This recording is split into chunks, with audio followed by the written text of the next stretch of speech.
we ready? Turn that shit up. You have now entered Staying on Point, powered by Digital Sucker Punch.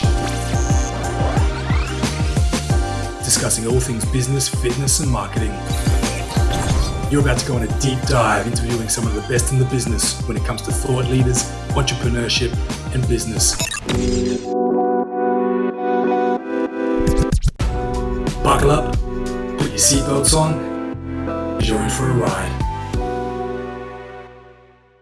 And we are back with another episode of Staying on Point. This time I have a long-term friend, an associate, someone that I've known and worked with for many years now, and very excited to speak to her. She is an IFBB Bikini pro. Above all that, she's a mother, and she is an Australian living in the US and has a fantastic story to tell. And I'm looking forward to speaking to her and introducing her as my next guest on Staying on Point. If I can welcome to the stage Nina Silic. How are you today? Hello, thank you for having me on. I'm amazing. How are you doing? I'm doing good.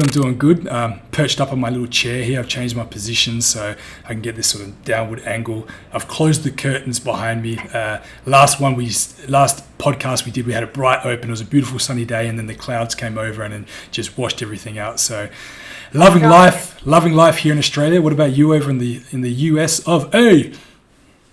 Oh man, it's been awesome. It's really interesting here, especially right now, but I can't complain. I love life. I love all the exciting things that we've got going on at the moment, so I cannot complain, that's for sure. It's been a different experience living here though. Sure, I bet. So let me open things up with all the obligatory questions, like who are you, where did you come from, what are you doing? Let's start back from, I suppose, the humble beginnings. Like I've always known you as Nina Silic, the IFBB pro, when you were here in Australia doing your thing, like, ooh, who is this girl? And, then we've got to know you, and then, got to know you personally and got to know your family and Chino, your partner, and, just unveiled the person who you are. And, you're just a cool, humble, down-to-earth girl. Aussie girl living in the US, but please give us a bit of a backstory about who you are, how you got into the fitness industry particularly, and what that has led you into doing now. Oh man, I'll try to keep it short because it's quite a story, like the whole thing. But I originally, like going way back, we'll just pre-cap. I used to be in the dancing world. I was doing ballet, performing arts, like all that kind of thing. And I got into fitness because I just loved being active, and just dancing wasn't the thing for me anymore. So that's when I got into, the bikini contests, and I was actually in the supplement world really heavily as well, working within a supplement business.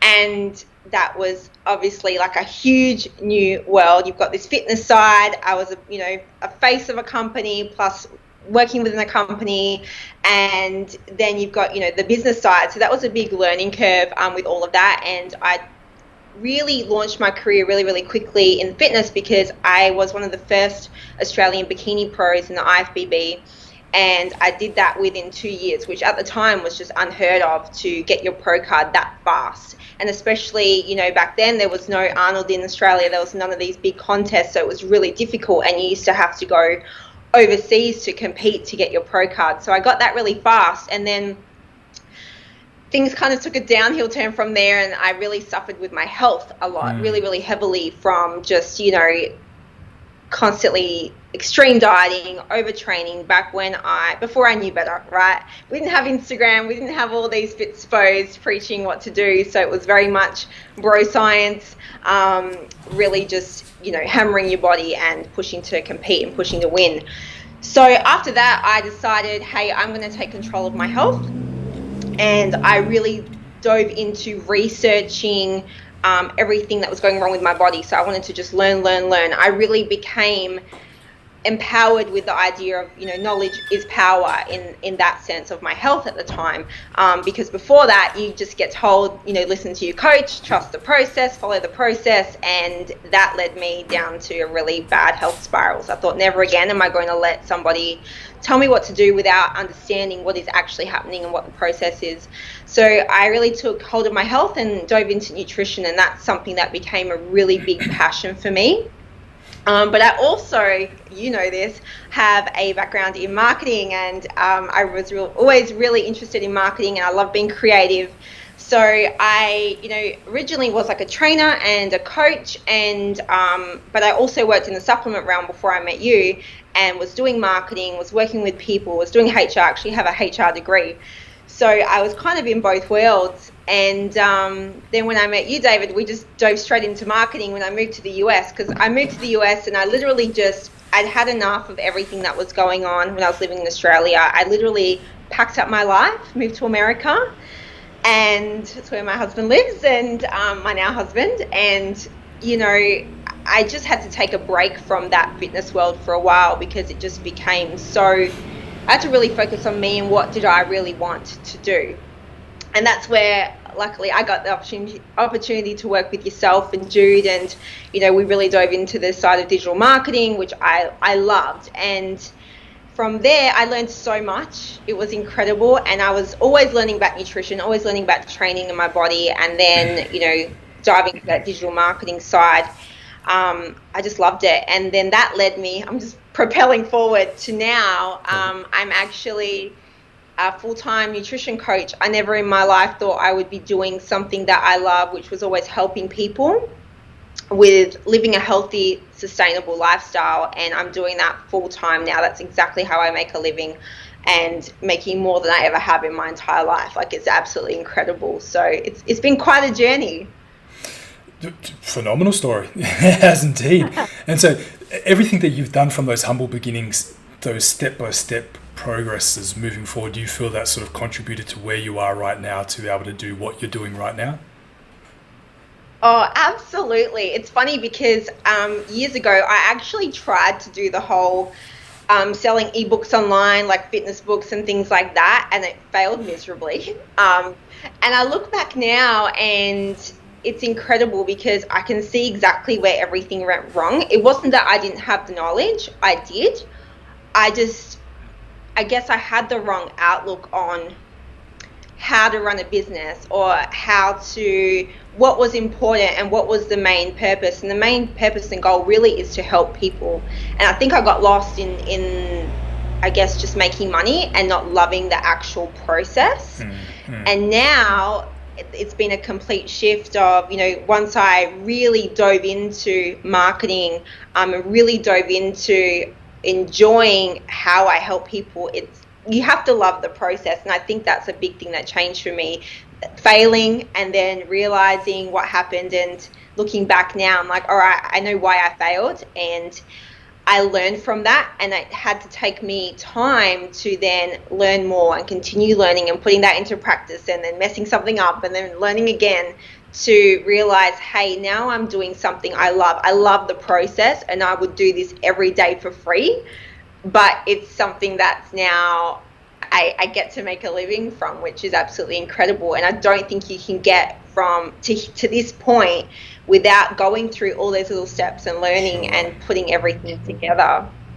100%. And as the saying goes, if money is your primary motivation, when the hard times hit, it's not going to get you through. There needs to be that passion and enjoyment in what you're doing. So obviously that exudes you right now.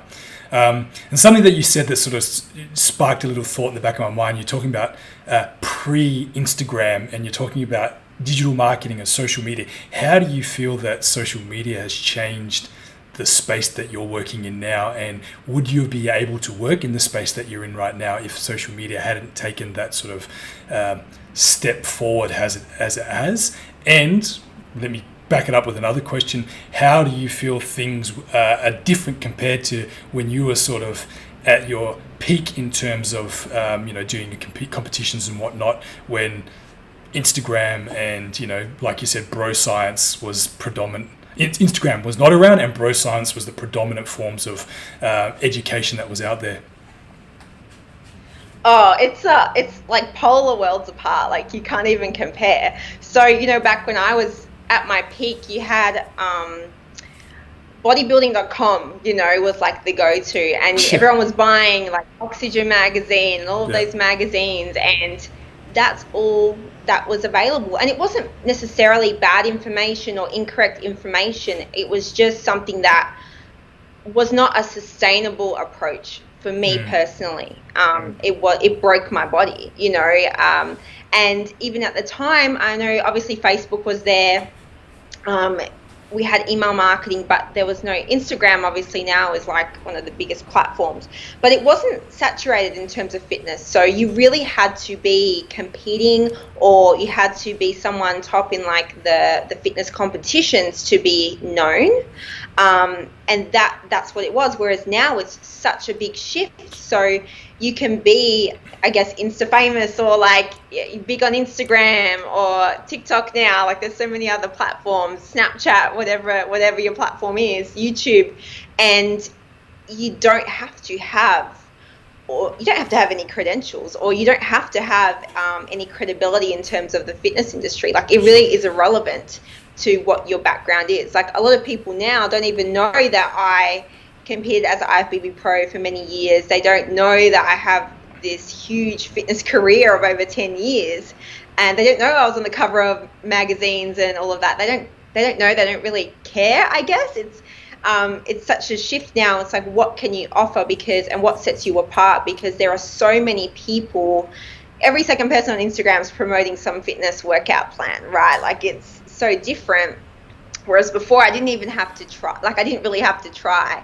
Does that make sense? It was just like, oh my gosh, you look amazing. You're one of the only people doing this. I want to buy a meal plan off you. You know, like it was that at the time, right? If only.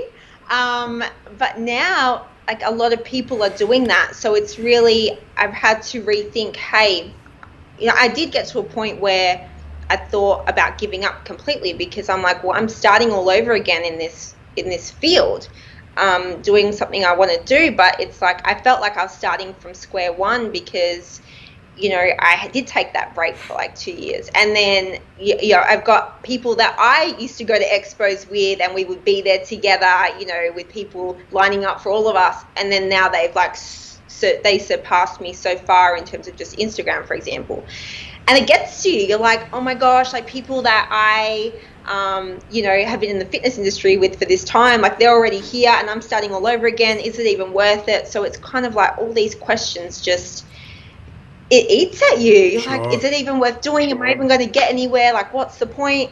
But I think now you have to love the process. You have to, there's no point, like even with social media now, it's so hard to get noticed without marketing, ads, all of that kind of stuff. It is really difficult. You know, you might be that one in a million that gets a viral video, but you have to find the love for that and the love for producing content. Otherwise, I just think you're going to get lost. You know, it's such a saturated market today. So unless you have that passion in you, it's rough. It really is. So it certainly is. And so, do you see it as now the wild, wild west, where sort of anything goes, or is it really just it's a lot tougher? It's a lot more difficult to get that initial traction to be noticed, just because it's so saturated with every Tom, Dick, and Harry promoting, you know, this and that, and trying to get themselves noticed in these social platforms. You know, is it harder, or is it easier, but just different easier? What are your thoughts on that? I think it's harder to get noticed. Like, let's say harder to build a following, for example, if you haven't already got a big one. It is harder. It's a long-term game. Something I've realized now is that in business, if you are creating a business out of it rather than just trying to be an influencer, not that that's a bad thing, that's fine, but it's more difficult. That's more saturated. But for me, I'm already this is my second year into it. So I've been doing this for nearly 2 years now, and it's only just on social media started gaining like good traction. You know, it's a time game. Even though I mean, email marketing was probably my best thing. Like, it's taken time to build it took me a year to build a really solid client base. It took a year to do that. And then now in year 2, I'm like, all right, I've got this amazing client base. I have a waiting list. Like, it's incredible. And I actually haven't even tapped into all the marketing I could be doing. And it wasn't until this year that I invested into really creating content. All right, I need help to do that because I'm a mum. I don't have all the hours in a day, so I couldn't edit my own videos anymore. I couldn't do everything by myself, so I invested in someone to help me get back into YouTube, and create a schedule. Creating content is a job in itself, but that content is super important to show what you do so you get more clients. So for me, I found that passion again and that love to create. And I think that is something that I'm like, okay, I can see the rewards of this now after like 6 months of, is anyone even watching my videos, Sure. my new stuff? Like, does anyone even care? But people have been watching and they don't reach out to you until later. It's really quite funny. Delayed now, gratification. Delayed gratification, we yeah, call it. absolutely. Because people watch you. They watch you for a while and then they start to slowly reach out. So, there is definitely a big difference, but I think if you are wanting to turn something that you love doing into a business, that's still going to take time to build, and you need the patience to keep putting that effort in, and the rewards do start to come later. And I feel like nearly 2 years later, a year and a half now, I feel like it's just beginning. Sure. Does that make sense? I 100%. feel like it's just starting. The momentum and the opportunities are now starting to come in. Sure, and I'd imagine it would certainly help that you have a savage of a partner for video content and editing and things like that, if he does help you with that side of things. Actually, fun fact, he doesn't do any of my stuff. Ooh, at all. Snap. He doesn't. But that's just because his schedule is so jam-packed, and I was like, well, I can't rely on you anymore, even though he's a savage, and one day he has promised to help with my stuff. Yeah. But his schedule's so crazy that when it comes to my stuff, he just hasn't got the energy. And I got to a point where I was like, hey, I need content. I'm not relying on you anymore. So I actually hired my own person to come and do my videos. Not all of them. Some of them I do myself. Sure. I still do a lot of like the thumbnails and the creative, my ideas, my everything, but I needed someone to film and edit because I don't have that time. It's time. You've tried. I know it's so time consuming to edit a video. Like, it's ridiculous. But one thing I do love right now with social media is like TikTok and even with Instagram with the Reels. It makes it so easy to make really quick non-polished videos, and that's okay now, because for a while there your content had to be like polished, precise, like people were looking for that. So it's now kind of, I like it as a really cool, I guess, balance of having more produced stuff like for YouTube that you can put on Instagram, and then now having the option with Reels and things like that, so you can kind of make your own little quick videos. But yeah, I just had to take that action and go, hey, if I want to get content out, I need to do something myself, and I'm finding someone to do it for me. Phenomenal. So for anyone that's listening right now and they're wanting to build up their social media presence and potentially build up a business that sort of provides some sort of service online, not necessarily coaching services for the fitness industry, but I think that maybe the principles would be the same across any industry. If you're wanting to get that traction and that recognition, do you have some sort of methodologies in place in terms of posting schedules, platforms, the type of content that you produce, anything like that? Can you give any hints or tips that you've found to be useful for yourself? Yeah, absolutely. The first thing, regardless of what you are posting, you have to be authentic. You just have to be. People see straight through you trying to be forced with a post or just trying to be something you're not, especially if you're a personal brand like I am my brand. So be authentic no matter what you are doing. That is the absolute key, because people are smart. They see straight through everything. Secondly, you need to get organized. So I use a platform called Plannerly. There's a whole bunch out there. I just really like Plannerly. It helps me plan my Instagram content. And I started using that because I'm a real visual person. So I like my feed to look nice and all of that. But it's funny, since I started doing that and using that as a visual aid, it helped me plan my content to be like, hey, all right, I need a video there. I need a photo here. So I need X amount of videos and photos per week.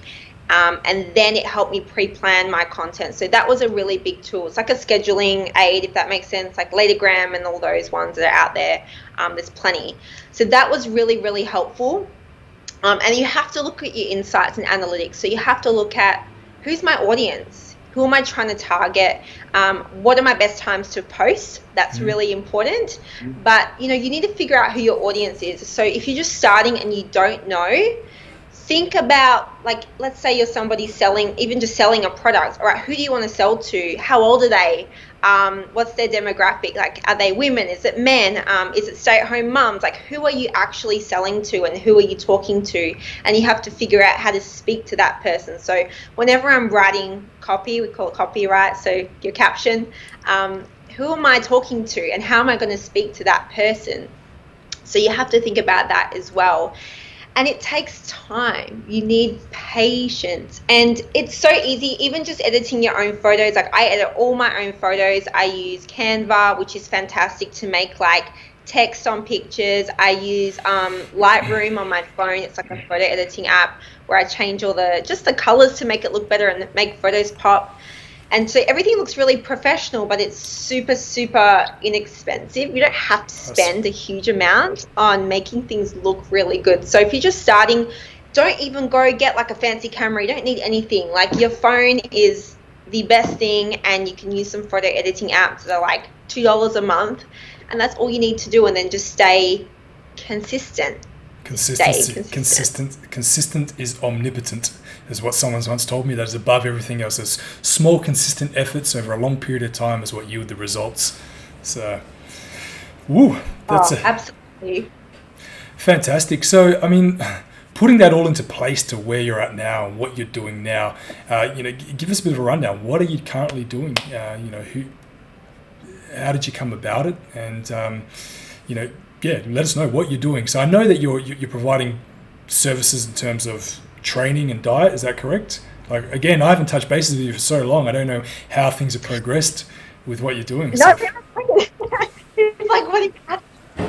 it's like, what do you actually do now? So I call myself a nutrition and lifestyle coach. That's what I like to call myself, because I don't just deal with people who are doing like contest prep and things like that.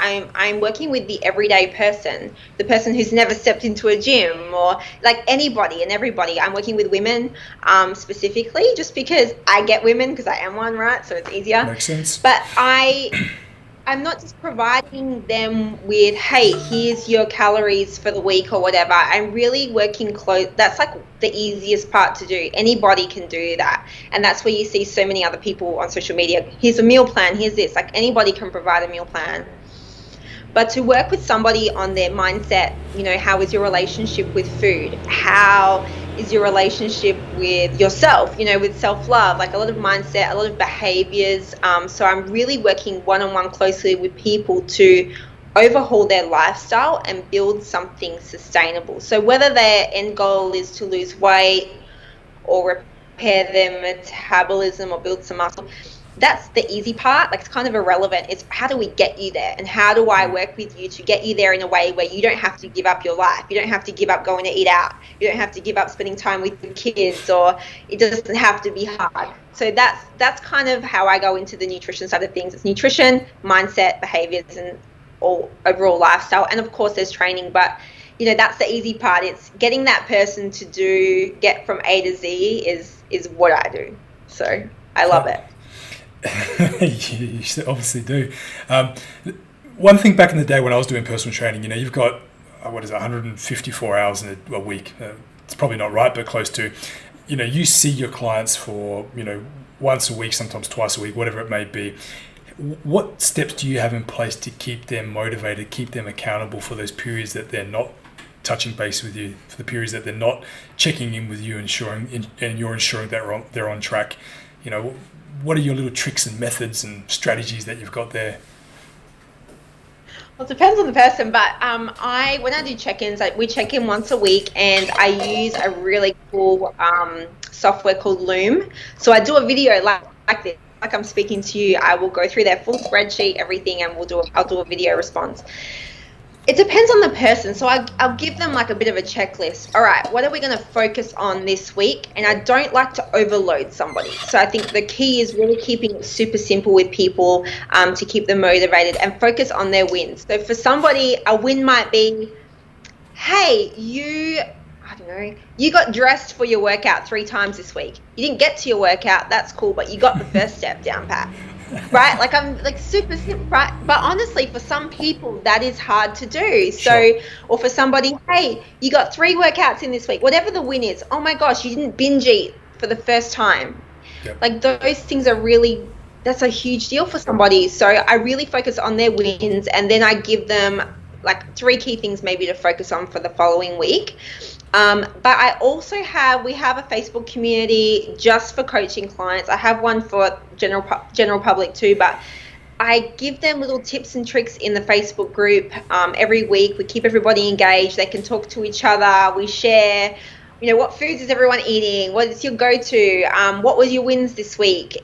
Just a reminder, hey guys, this weekend, stay on track. This is how you can stay on track. So I give them just little tips. It doesn't take much to motivate somebody. It's just about making them feel like they can do it. And everybody has that capability. But just creating a bit of a community. Obviously, they get me one-on-one, but I want everyone to feel like they're a part of something as well. So I think that Facebook group is really, really important for that. Phenomenal. And how does that all tie into being a fairly somewhat new mother? Obviously, we've Jude and I, we've seen your journey. We've seen you become a mother. We were parents not long before you guys. So, you sound like you've got a massively busy schedule.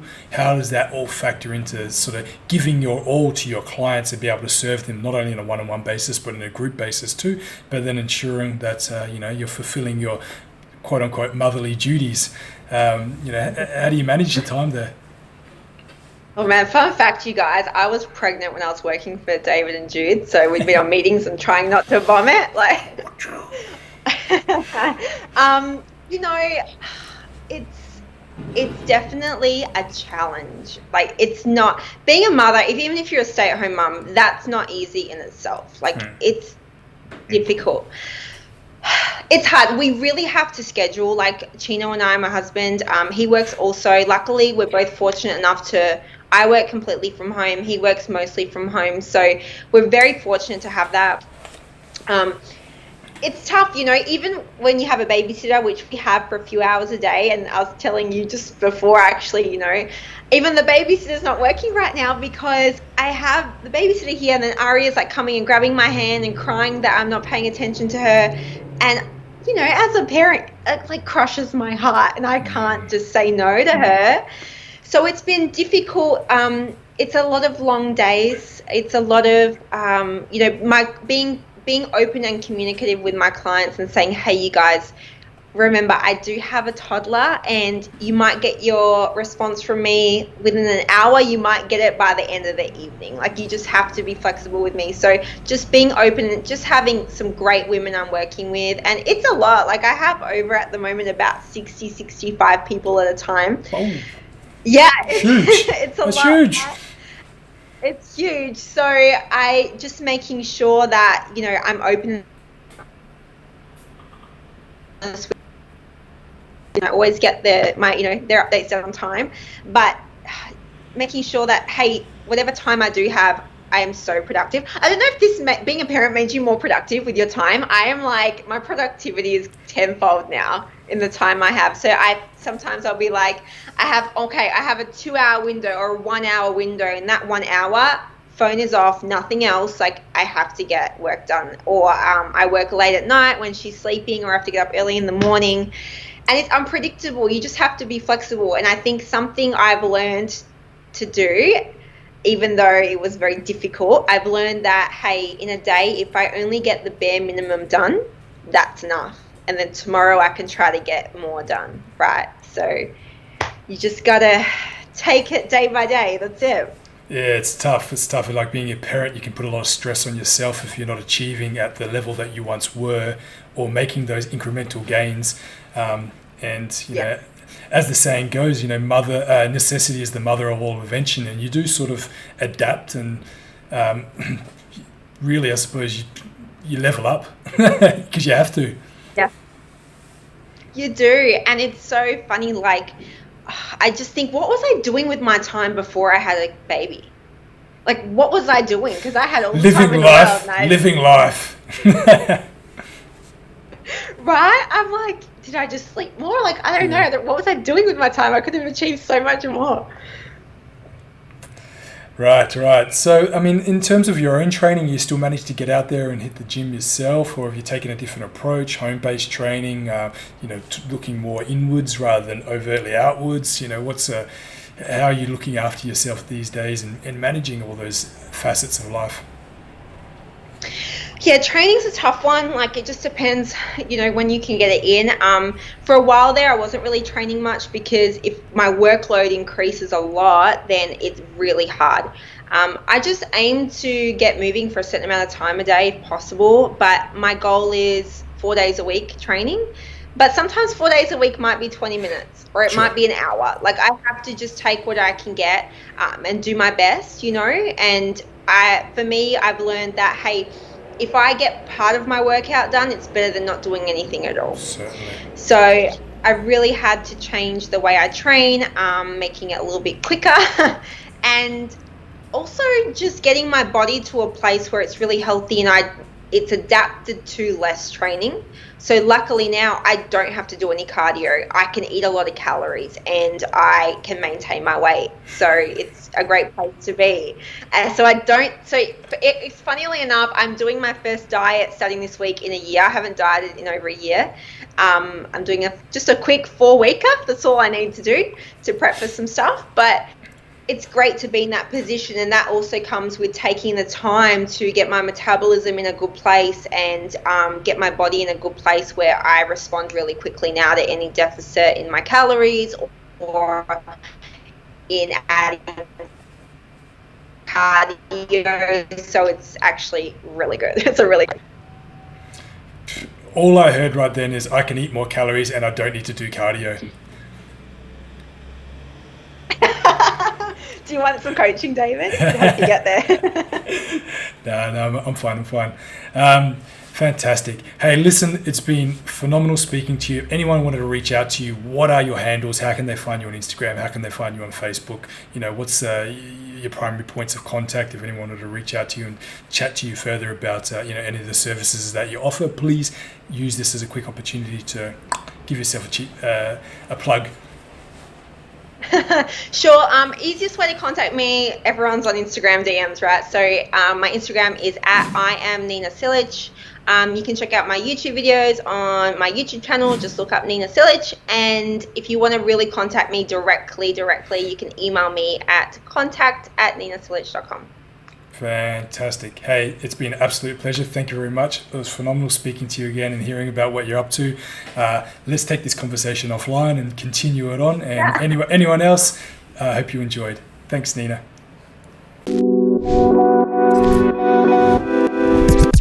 Thank you for listening to Staying on Point. Tune in with us on our next episode as we dive in, interviewing other fantastic guests, finding out exactly what makes them tick and how they've achieved their success.